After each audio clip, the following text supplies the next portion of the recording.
Já, nýfrjálshyggja náttúrulega safnhaugur hugmynda, mikið til delluhugmynda, kenninga sem löngu fallnar en fyrst og fremst kannski trúarsetningar sem byggðu upp á því að hinn sterki væri sá sem héldi upp í samfélaginu.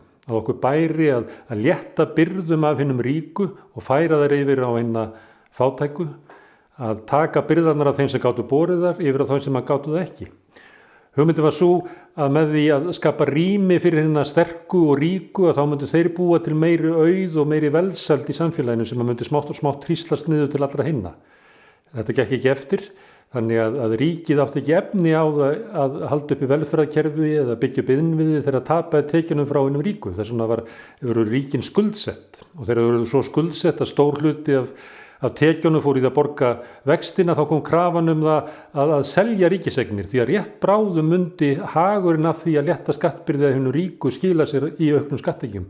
En það gerist ekki og þess vegna þurfti að fara að skera niður þjónustuna, það þurfti að fara að rukka sjúklinga komugjöld sem eru bara skattheimta í staðinn fyrir að skattleggja hinna ríku, þá sjúklingurinn skatlaður þegar hann kemur og leggst inn á spítalann.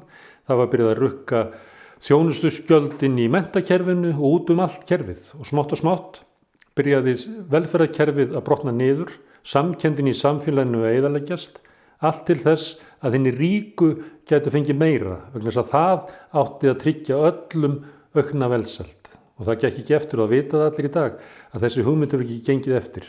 Og þetta hins vegar heldur áfram, eins og draugaskip siglir eitthvað út í myrkrið vegna þess að við höfum ekki ennþá fundið kjarkinn til þess að snúa braut og taka upp skárra kerfi sem að þjónar öðrum frekar.